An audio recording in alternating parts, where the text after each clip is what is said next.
I met my wife in 1994. We were both huge Tupac Shakur fans. That's how we really found interest in each other.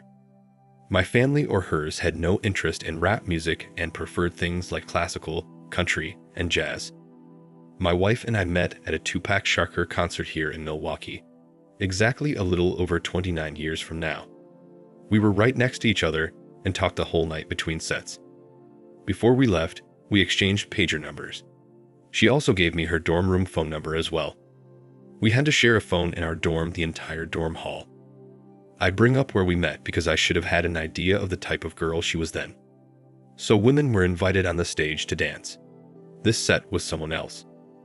I don't remember who the group's name was, but some girls were getting chosen to go backstage and others were kicked off stage. When they were asking for more girls and yelled out who wants to come up, my wife, Tony, that's her real name, was screaming, "Choose me, choose me." She and I knew very well what the girls were going to do backstage. To paint the picture more, we both were 22 at this time. My dad bought my tickets to the show because I did so well the previous quarter in college. He really didn't understand why I love rap music so much. Anyway, Tony was the same way. Her family didn't understand why she liked rap music, especially coming from a strict Catholic family. She was also in college as well at the time. So she never got chosen to join the other lucky girls on the stage that danced and pulled their shirts up, flashing the crowd. I like women, but I went there to listen to good music, so when Pac came on, it was all music, and I enjoyed every moment. Now that I think about it, I believe the guys making women dance on stage were from some local rap group opening up for Tupac here in Milwaukee. Anyway, she and I would talk occasionally until we arranged a date. Her school was less than an hour from mine, so driving wasn't too terrible. Our first date was at Ponderosa, and I bring this up because this should have been a red flag also. She gave me a BJ in the bathroom stall. Luckily, we were there when it wasn't too busy and people were not that many around. But my thoughts were, does she do this a lot? Of course, after she did it, she told me to consider myself lucky, that she doesn't do this for everyone. I stayed at her dorm that night. I had to sneak in, and we both skipped classes the following day and got it in for the entire day. She was an animal, and me being a young 22-year-old, I felt like I was on cloud 9. I went home after, thinking I've had the time of my life and also wondering what if she was just a loose woman. That's what we call 304s back then, or hussies. Anyway, she paged me the next day, and when I called, she told me how much she missed me and she could see herself settling down with me. But I told her let's not let how we feel about each other get in the way of our studies. Before I could finish, she cursed me out and said I was just like the rest of them, and that she knew I wasn't different. I told her to hold on that I liked her, but she said, "F you. I'm so sick of being treated like a whore," and she hung up. I tried calling her back, but she never answered. A week went by, and I didn't hear from her. I thought maybe I should page her, and I did. I went back to chill in my dorm room. She paged me back 30 minutes later and told me to call. I ran out to use the one phone that we all had, and someone's using it. I asked the guy if I could use the phone. The guy, an ex-roommate of mine, told me to chill off. I left and came back 30 minutes later, but he was still using the phone. I went back to my room. Now it was 8 p.m. I went back out and he was still on the phone. I told him to hurry up, but he flicked me off. I decided I'll call her in the morning. It was Saturday and my mornings are free until work in the afternoon. I called her phone a couple times and there was no response. I then paged her and got nothing again. 2 months went by before I talked to her again. I was bowling on a Sunday with some friends in a different town in Milwaukee, and there she was bowling with a group of girls and 2 guys. I went over and said, "Hey." She looked at me, ran up, and jumped on me with hugs. "Oh my gosh, I can't believe I'm seeing you," she said, with her arms wrapped around my neck. Said she missed me so much, and I told her she didn't let me explain myself the last time. I told her what I meant was we could see each other, but we shouldn't let it get in the way of our studies. Mind you, we both skipped class the day after our first date. I didn't want to make that a thing with us, and that was what I told her. She told me she understood and wanted to remain friends with me and possibly build up to something serious. Eventually, We both graduated from our individual colleges, and that same graduation night, we made it official. It was June of 1995, and we became one officially. She moved to the city I was in and landed a teaching job at an elementary school. I was working as a mechanical drafter at the time she did move in with me, and things were great. In 1997 was when I proposed, and we got married very quickly. It was a small wedding at her church, about an hour away from her family and my family. The week before our wedding, she was to go on a girls' trip with some of her new friends she met in our apartment building. I never had any kind of bachelor party or anything. Didn't want one, but she wasn't supposed to be getting loosed on this trip. Anyway, I never knew anything about the fun she had until 2002. I honestly only was asking her to marry me because she kept asking for it, and said it was against everything she believed in to keep getting intimate without being married. Plus, we had just found out she was 3 weeks pregnant, which is why we rushed the wedding. She didn't want anyone to know, and was going to lie and say she got pregnant in the marriage, but I later exposed all of that to her family after my discovery. I didn't want her to go on this trip, but she kept saying she just wanted to have a great time before she's tied down in the house raising our babies.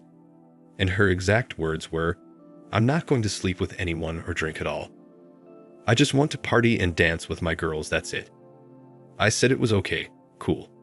The whole time she was on this trip, it was 4 days, I heard from her once, and it was on the day before she was to fly back home.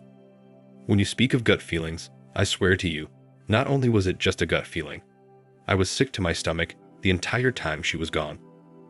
My parents told me I was just being nervous because I was getting married, but deep down, I knew something was wrong. Anyway, we got married, and I'll fast forward to 2002, and our daughter was 4 years old. I wish I was as tough as a lot of young guys today. I'm over it now, and it still hurts a little. But when I found out she was not my daughter, I was devastated. So one Christmas, my 12-year-old nephew and a couple of his friends kept hassling me saying, "Uncle, we need to talk to you, it's urgent." After about the 5th attempt, I went into the bedroom to see what the heck they wanted. He made me promise not to get upset, and that I wouldn't tell that he had some of these videos. I replied, "Okay, I won't, and what videos are you talking about?" At the time, my nephew had a small television with a VCR attached to it. It was built into the TV. Anyway, his friends giggling, pulled the tape out, and it was a Girls Gone Wild video. I laughed and told them it was okay, and that I used to sneak and look at my dad's old magazines. My nephew said, "No, Aunt Tony isn't here. I know it's her because she's with her friend Frankie. Frankie is one of the newer friends my wife met when she moved into my apartment, and she lived below us." I asked that they put the tape in. His friends were arguing, "No, fast forward it, you idiot, you passed it." It's when they were on the boat. Eventually, they got to what they wanted to show me, and there my wife was, chest out, jumping up and down. Mind you, she was pregnant. Her friends were encouraging her to drink, but she kept saying no. Some guy was talking to her and was asking what she thought about the guy holding the camera. She mentioned how she could see his package in his pants and she wanted to sample it. They were asking if she wanted to blow him, and she said, "Yep. When the cameras are off, he's mine." I said, "What the heck?" Very loudly, my nephew got shocked. He was scared my brother or sister-in-law would walk in and see he was watching the Girls Gone Wild tape. It kept playing, and the guy was asking if my wife was married, and she said yes. Mind you, we were technically married at the time. This was clearly filmed when she went on the girls' trip because I saw some of her friends. We signed the marriage certificate 2 weeks before our actual wedding. Now back to the video. She said her husband was so boring, and she definitely made a mistake, and she needs a wild man that take control. I yelled to my nephew to turn it off and give it to me. The nephew's friends ejected and handed me the tape. I went out into the living room and told my wife to grab her stuff, that we're leaving. She looked dumbfounded, and I said, "Grab your stuff now, we're leaving. I'm not going to say it again."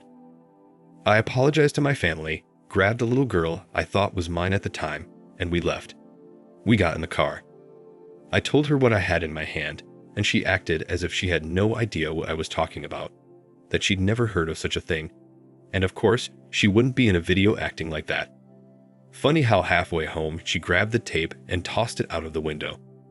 I could see exactly where it landed, so I parked at a corner store's parking lot and ran down to grab it. I got back to the car and my wife was crying and the child was sleeping. I asked why she was crying and told her if she's not the one in the video, then all this will be over soon. I was certain it was her, but with her continuous denial, I was beginning to doubt myself. Anyway, we got home and she went to put the baby to bed. She was supposed to come back out so we could see the video together to determine if she was the one in it or not, but I didn't hear from her anymore. I found the part where she was talking about blowing the camera guy, so I went back to the room and she was in bed sleeping with the baby. I woke her up and told her that I knew she wasn't sleeping. She started crying and getting loud, trying to purposely wake the baby.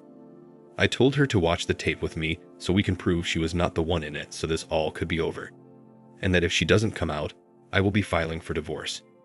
She came out and sat on the couch. I played the tape and it was clearly her. Same hairstyle, voice, everything. She was still denying it wasn't her. I just stared at her and told her she has got to be kidding me. I rewind and played it again, letting it play through where she was saying all those craps, but still she denied. I said, "But look there, it's your friend Frankie and Cassandra trying to get you to drink." She said, "Oh wow, that is Frankie and so-so person." I said, "Yeah, and that's you telling a total stranger that you will blow him after the camera is turned off." She started crying. "Honey, I'm so sorry. I don't know what I was thinking. They made me do it. It was just for the camera. I was only acting. Honey, please, let's just go to bed and forget about this." I grabbed my jacket and keys and I left. My next move was to get a lawyer and get the child DNA tested to see if she was truly mine. I went back to my brother's place and told them about the tape and everything, and I made him promise not to get upset with his son, my nephew, for having the tape, because we used to do the same while we were his age, except it was just magazines. I stayed with a buddy of mine, Russell. We worked together previously, and we were still good buds. During my time there, I went out every day for a week to find a divorce lawyer. I finally found one and I told him that I needed to get my daughter DNA tested legally without my wife's consent because she made it clear to me that I was not going to DNA test her kid. That was a fight, and it took the judge to force her to allow it. Now, check this out. Initially, the judge said no because I already signed a birth certificate. I don't know what my lawyer said to him behind closed doors, but my lawyer did talk to the judge after that, and the judge then permitted it, which I'm glad he did. We took the test, and when the result was out, the child was not mine. We had to take a second test because my wife swore it was a lie and the test result was fake. Guess who had to pay for it again? Myself. I alerted her family about why I was divorcing their daughter and told them she was already pregnant before we got married, which was why we rushed the wedding, and that she lied about everything. I gave them the DNA test results and left. So we found out that the father was actually Frankie's boyfriend, my wife's close friend, who was our neighbor. We came to find out that Frankie and my wife had a huge fallout over this. My wife was sleeping with our neighbor's boyfriend when she moved in earlier with me, and demanded I marry her after she discovered she was pregnant with his baby, and continued to smile in her friend's face as well. The woman I married was a horrible woman. I was notified by mail that the divorce was finalized. My ex-wife called me that same day and was asking if we could meet up and talk. She went, "Hey, I'm sure you got your letter too, huh?" I knew exactly what she was talking about. With a huge smile on my face, I said, "Yep, I sure did." She went, "None of this feels real. Crazy how one mistake can ruin a marriage." I responded, "One mistake. Even if it was just that one thing, that's enough to end a marriage." She continued, "So Sarah, her daughter, Sarah's father doesn't want anything to do with me or her, and I'm gonna have to raise her alone." I told her, "All right. Well, good luck," and I hung up. Did she expect me to go running back to her? Ridiculous. Thank you for watching. Like, comment, and subscribe if you enjoyed the video. Until next time, I'll see you again. Take care.